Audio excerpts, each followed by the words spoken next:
friends to our DSSB channel that is A1 English 360 degree. आज फिर मैं साहिबा विक आपका स्वागत करती हूँ अपने चैनल पर। आज आपके लिए लेके आई हूँ चार्ल्स लैम्ब के प्रीवियस ईयर के बहुत ही इंपॉर्टेंट क्वेश्चंस। तो मेरे साथ शुरू से एंड तक बने रहिए पूरी सीरीज में। टेस्ट नंबर 20 का लेकर आई हूँ, लेक्चर नंबर 1 चार्ल्स लैम्ब पे 1। Charles Lamb belongs to which of the following age. Charles Lamb जो हमारे थे वो किस एज से बिलोंग करते थे। सबसे पहले हम एजेस देखते हैं। अगर हम एक बार क्रोनोलॉजिकल ऑर्डर में देखें तो एलिजाबेथन एज वैसे तो 1500 से 1600 के बीच में जर्नल मानी जाती है, बट अगर हम स्पेसिफिक टाइमलाइन देखें तो 1558 टू 1603 तक। इसी एज में हमारे Shakespeare, Ben Jonson, Edmund Spenser, ये सारे हमारे पोएट्स, ऑथर्स हमारे थे। नेक्स्ट एज अगर हम देखें नियो क्लासिकल थी 1700 से लेके 1798 तक। और 1798 में हमारी सीधा शुरू हो जाती है रोमांटिक एज। अब रोमांटिक एज की शुरुआत होती है लिरिकल बैलेट से, जो कि वर्ड्सवर्थ का बहुत फेमस वर्क है। सो लिरिकल बैलेट्स लिखा गया 1798 में और इसी के साथ शुरुआत हो गई रोमांटिक एज की, और ये चलती है 1832 तक। उसके बाद 1832 से हमारी कहाँ तक, 1901 तक चलती है हमारी विक्टोरियन एज। तो अब हमें बताना है कि चार्ल्स लैम्ब किससे बिलोंग करते हैं इनमें से। So Charles Lamb belongs to romantic age. Charles Lamb belong करते हैं हमारी रोमांटिक एज से। तो आंसर है हमारा answer B, that is belongs to romantic age. और रोमांटिक एज में भी हमारे पास दो कैटेगरीज हैं। कैसे? एक तो है Elder generation of romantic age और एक है younger generation of romantic as.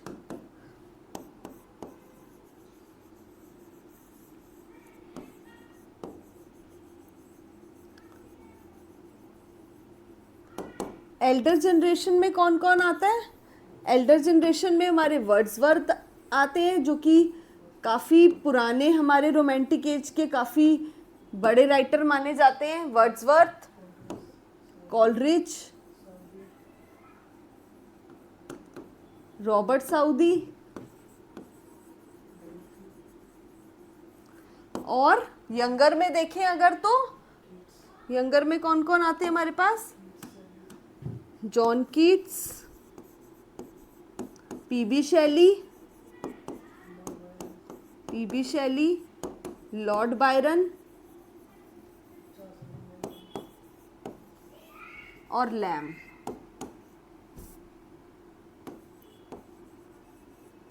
ये सारे हमारे यंगर जनरेशन में आते हैं। और एक इंपॉर्टेंट बात बता दूं, चार्ल्स लैम्ब को हम क्या कहते हैं? Prince of essays. प्रिंस कहते हैं, prince of essays, prince of English essays कहते हैं इनको, prince of English assess.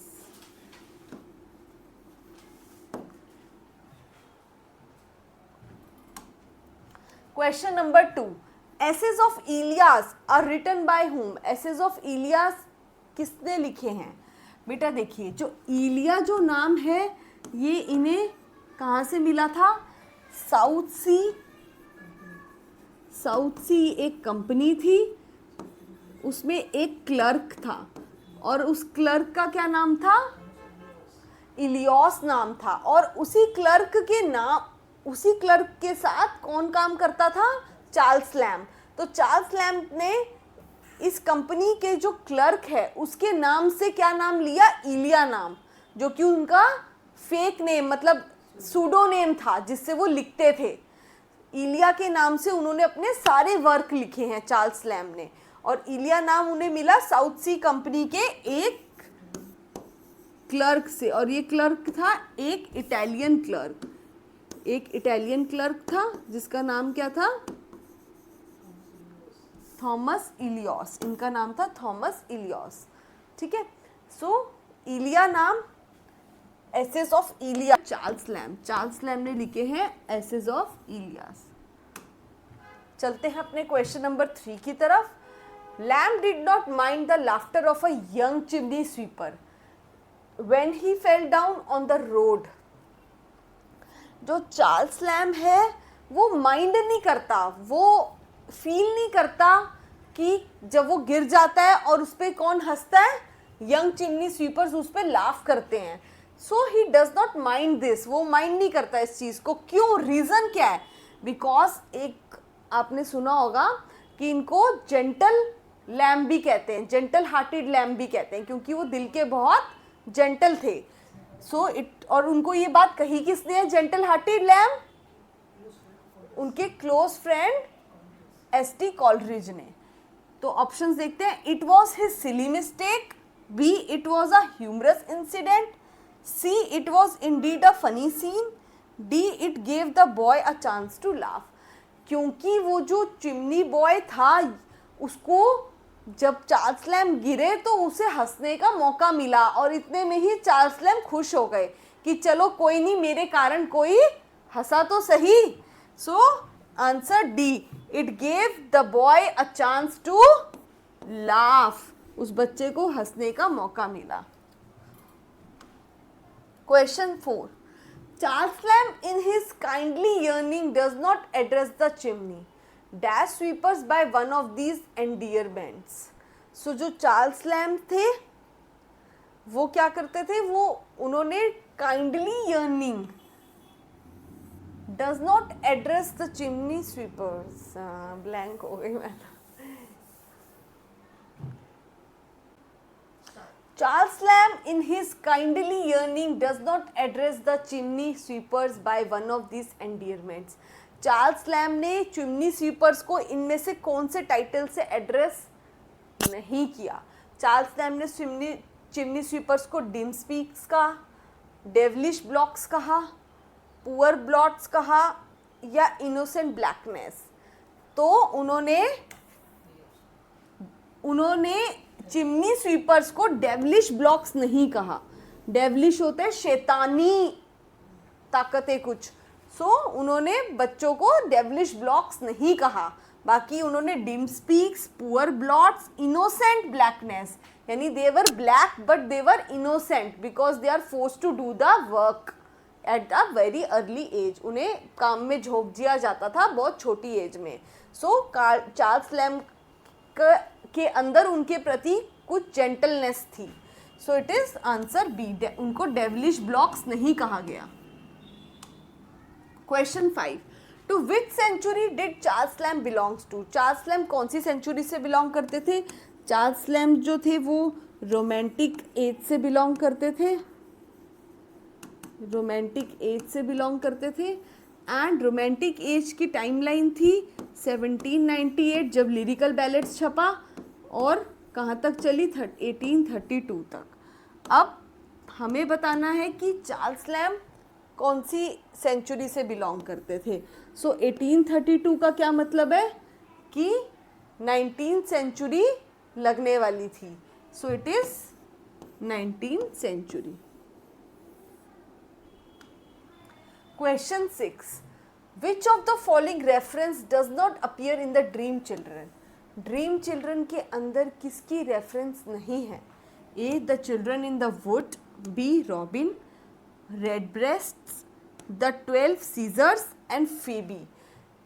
Dream children work के अंदर the children's in the wood हैं, यानी कि वो बच्चे जो वुड के अंदर खेल रहे हैं। रॉबिन, रेडब्रेस्ट की भी बात की गई है, द 12 सीजर्स की भी बात की गई है, बट फीबी की बात नहीं की गई। So this is the answer. Question 7, Lamb's essays are a sort of fragmentary autobiography. Out of the following pairs, find out which is being mismatched. इनमें से कौन सा mismatched है?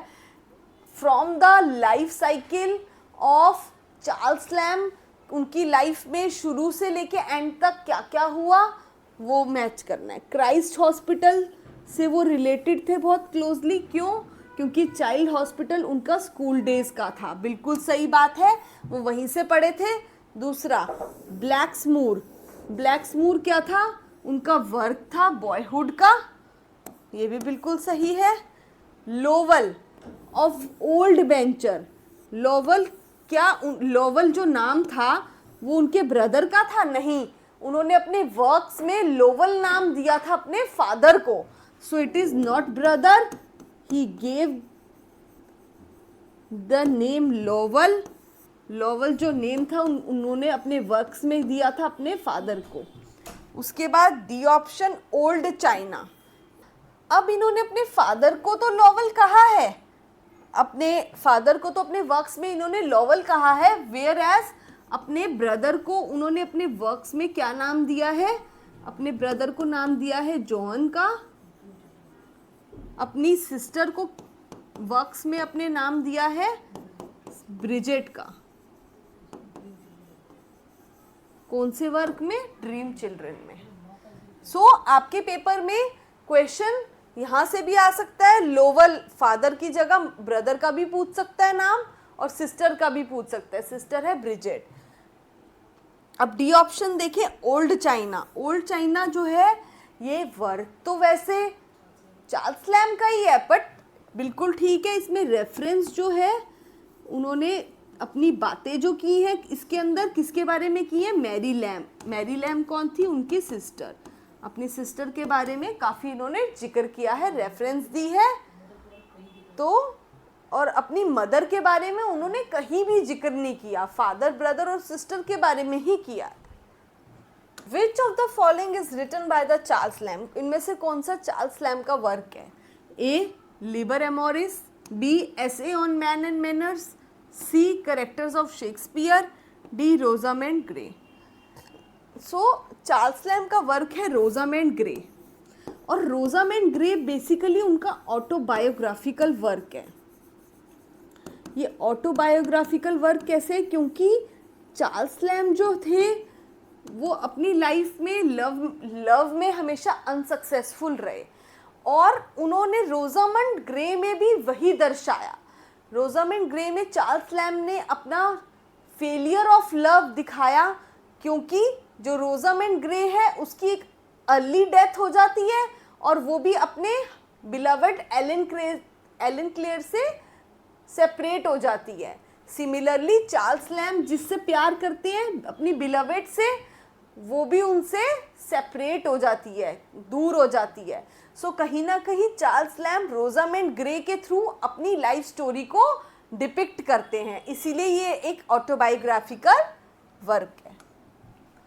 Question 9, which English composer of the early 20th century got inspired by the essay Dream Children by Charles Lamb and produced a musical work for it?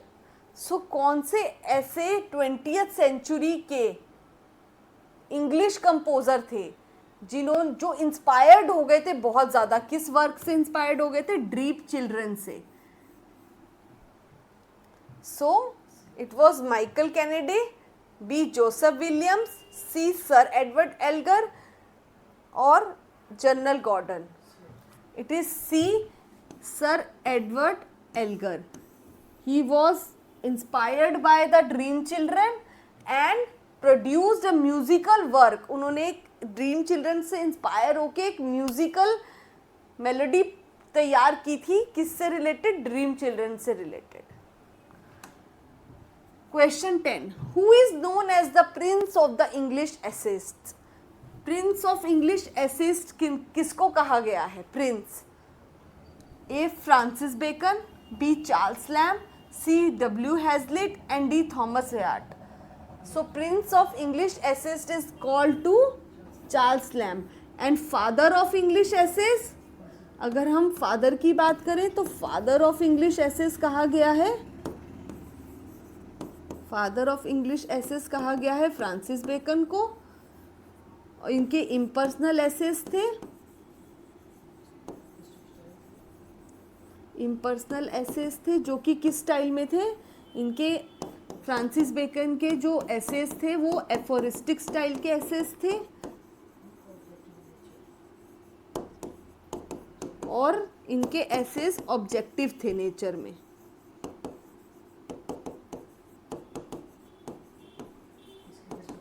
और इसके opposite क्या थे? Charles Lamb के। चार्ल्स लैम्ब के जो assess थे वो subjective nature के थे, ठीक है, पर्सनल थे, ईगोटिस्टिकल थे, सेल्फ सेंटर्ड थे इनके एसेस, एंड इन्हीं को कहा जाता है prince of English essays. So answer will be B, prince of English essays. Question 11, essays of Elias are, जो एसेस ऑफ इलियास थे वो क्या थे? एसेस ऑफ इलिया, इलिया इनका सूडोनेम था, सूडोनेम था यानी कि वो नाम जो यूज़ करते थे चार्ल्स लैम्ब अपने राइटिंग वर्क के लिए। सो इलिया को यूज़ करते थे और इन्होंने एसेस ऑफ इलिया लिखा था। एसेस ऑफ इलियास में झलक दिखती है उनकी आई यानी सेल्फ सेंटर्ड अप्रोच की झलक। सो आंसर क्या होगा? सेल्फ इम्प्रेशन या पर्सनल इम्प्रेशन, उनके खुद की लाइफ का इम्प्रेशन उसमें दिखता है। Self centred approach, subjective approach कह लो,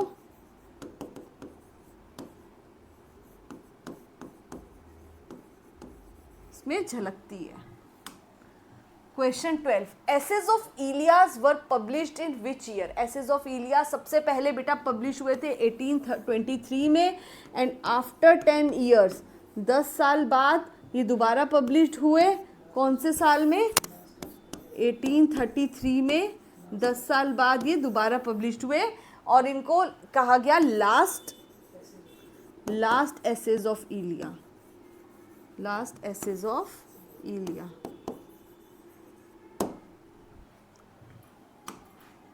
question 13, what was Charles Lamb's connection with India? Charles Lamb's का क्या कनेक्शन था हमारी इंडिया के साथ? A, he was fascinated by the Indian jugglers. B, he was fascinated by Indian mystical religions. C, he was a clerk for 33 years in East India Company. D, he was a clerk in South Sea Company. बिल्कुल सही, option will be D. वो एक clerk थे south Sea house में, यही उनका connection था India के साथ। और करते क्या थे वहाँ? That prepared patents and documents for British trading companies. वो प्रिपेयर करते थे डॉक्यूमेंट्स एंड पेटेंट्स किसके लिए? ब्रिटिश इंडिया कंपनी के लिए। Question 14, Charles Lamb's in his essays in praise of chimney sweepers compares them on their early morning round to. जो Charles Lamb थे वो अपने एसे, कौन सा एसे था? In praise of chimney sweepers. इस एसे में कंपैरिजन करते हैं, किसका कंपैरिजन करते हैं? कंपेयर करते चिमनी स्वीपर्स को किससे? अर्ली मॉर्निंग बर्ड से, यानी कि सुबह जागते हुए जैसे कि मुर्गा बांग देता है वैसे ही उस कंट्री में जो मॉर्निंग बर्ड्स हैं उनका नाम है मैटिन लार्क्स। ये सुबह उठ के बांग देती हैं या फिर आवाज़ करती हैं, जिस तरीके से सुबह उठ के चिमनी स्वीपर्स अपनी सफाई के काम में लग जाते हैं। Question 15, which expression is not used by Lamb to describe the chimney sweepers? इनमें से चार्ल्स लैम्ब ने चिमनी स्वीपर्स के लिए कौन सा एक्सप्रेशन यूज नहीं किया है? इट इज नॉट, ठीक है। तो उन्होंने clergy imps, innocent blackness, dim specks, sable sweepers. It is sable sweepers. उन्होंने सेबल स्वीपर्स नहीं कहा है, किनको? चिमनी स्वीपर्स को। बाकी उन्होंने इनोसेंट ब्लैकनेस भी कहा है, डिम स्पेक्स भी कहा है, क्लर्जी इम्प्स भी कहा है। Question 16, what lesson do the young chimney sweepers gives us according to the Charles Lamb? क्या लेसन हमें देते हैं chimney sweepers according to the Charles Lamb? हमें क्या ज़िंदगी की ऐसी सीख देते हैं जो हम नहीं हमें मिलती सीख? ए, ऑफ पेशेंस, पेशेंस रखने की। बी, ऑफ अर्ली राइजिंग, सुबह जल्दी उठने की सीख। सी ऑफ हार्ड वर्क, मेहनत करते रहने की सीख, या ऑफ स्पोर्टिवनेस, स्पोर्टिवनेस काम के लिए स्पोर्टिवनेस रखना. सो answer will B of patience. ये हमें पेशेंस की सीख देते हैं क्योंकि इन्हें कोई भी आता जाता कोई भी अब्यूजिव लैंग्वेज भी यूज़ कर देता है इनके साथ, कोई भी बैड तरीके से भी बिहेव कर देता है इनके साथ, स्वीपर्स के साथ, बट दे कीप पेशेंस. वो पेशेंस रखते हैं, इग्नोर करते हैं और अपने काम में लगे रहते हैं. So this reflects the patience. Number 17, the annual feast for the chimney sweepers was arranged by dash in Lamb's essays in praise of chimney sweepers. So basically Lamb एक ऐसे लिखते हैं जिसका नाम है जिस ऐसे का नाम है इन praise of the chimney sweepers, और इस ऐसे में एक व्यक्ति होता है जिसका नाम होता है जेम वाइट. जेम वाइट क्या करता है, एनुअल फीस्ट यानी साल में एक बार चिमनी स्वीपर्स के लिए एक ऐसी फीस्ट यानी दावत अरेंज करता है जिसमें खूब खाना पीना मिलता है. किसको, चिमनी स्वीपर्स को. So Jem White is the person who arranges the annual feast, जो एनुअल फीस्ट वार्षिक खाने का प्रोग्राम अरेंज करता है. किसके लिए, चिमनी स्वीपर्स के लिए, in once in a year. So answer will be Jem White. Question 18, the chimney sweepers referred to by Charles Lamb are. जो चिमनी स्वीपर्स रेफर किया गया है किसके द्वारा, चार्ल्स लैम्ब के द्वारा. वो कौन है, ग्रोन अप स्वीपर्स हैं, रिटायर्ड स्वीपर्स की बात कही जा रही है, tender novices, novices means new learners.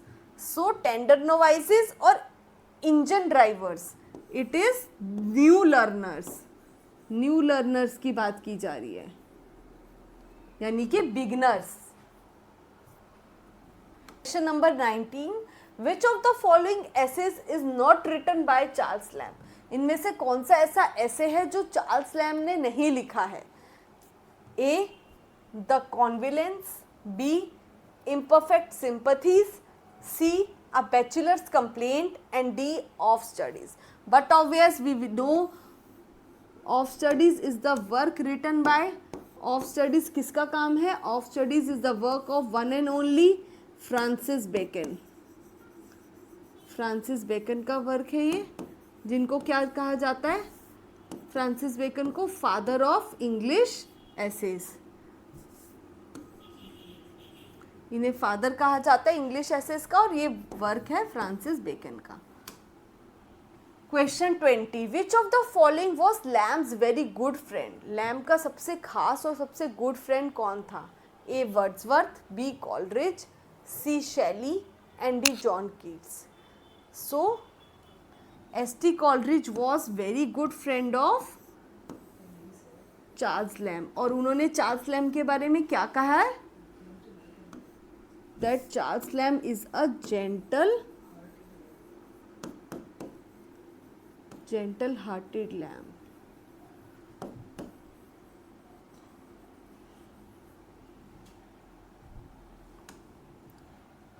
Question 21, in which magazine did Lamb's essays first time appear.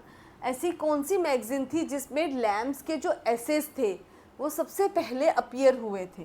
Magazine, B, London magazine, C, Ariel magazine, and D, quarterly review. So it is the London magazine.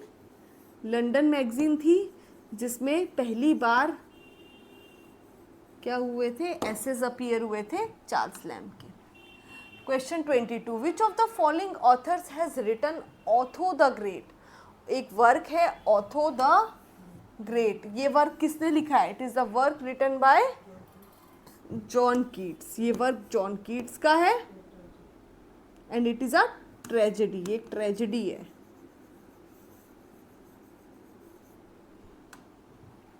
Question 23, Charles Lamb started his literary career. Charles Lamb ने अपना career start किया था कैसे, as a poet, as a critic, as an essayist, या as a dramatist. वो famous तो हुए as an essayist, but he started his career as a poet. उन्होंने अपना करियर पोएट की तरह स्टार्ट किया, but he was named as a prince of essays.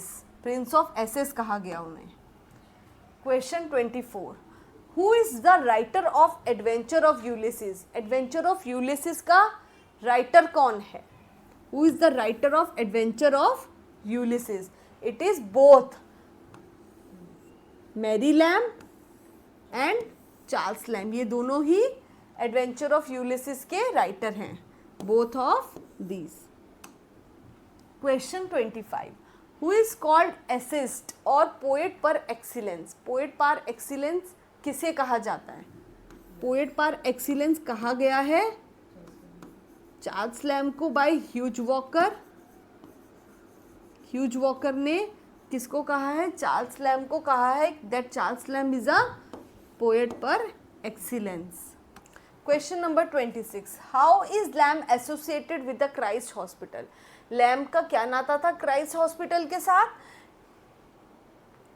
बताइए। It was the hospital where he took the birth, it was the hospital where he died, it was the hospital where he was educated, और Mary Lamb was treated here? No, it was the hospital where he was educated, और ये उनका alma mater था। Alma mater होता है beginning education, जहाँ से मिले उसे कहते हैं अल्मा बिगनिंग एजुकेशन, उसको कहते हैं alma mater. So it was his alma mater and primary education उन्होंने क्राइस्ट हॉस्पिटल से ही ली। Question 27, the praise of chimney sweepers, जो प्रेज ऑफ चिमनी स्वीपर है ये क्या है? उनका नॉवल है, ऐसे है, पोएम है, लिरिक है, क्या है? A, a poem by Charles Lamb, B, a poem by Mary Lamb, an essay by Charles Lamb, an essay by William Hazlitt. So it is an essay by Charles Lamb, ये एक essay है Charles Lamb का। Question 28, which pseudonym was adopted by Lamb for his essays? Lamb ने कौन सा स्यूडोनेम, यानी कि false, pseudo means क्या होता है? फॉल्स नेम, या फिर एक मुखोटे वाला एक दिखावी नेम रखा था, जो कि सिर्फ राइटिंग पर्पसेस के लिए रखा था। वो क्या नाम था? इलिया, चार्ल्स, मैरी और George. It is Elia. Question 29, which of the following is not a work by the Charles Lamb? Charles Lamb का इनमें से कौन सा वर्क नहीं है? John Woodvil, Hester, old familiar faces और लला रुक। लला रुक चार्ल्स लैम्ब का वर्क नहीं है। Lalla Rookh is the work of Thomas Moore. Thomas Moore का वर्क है ये। It is the work of Thomas Moore. Based on, किस पे बेस्ड है ये work? Based on the daughter of Aurangzeb.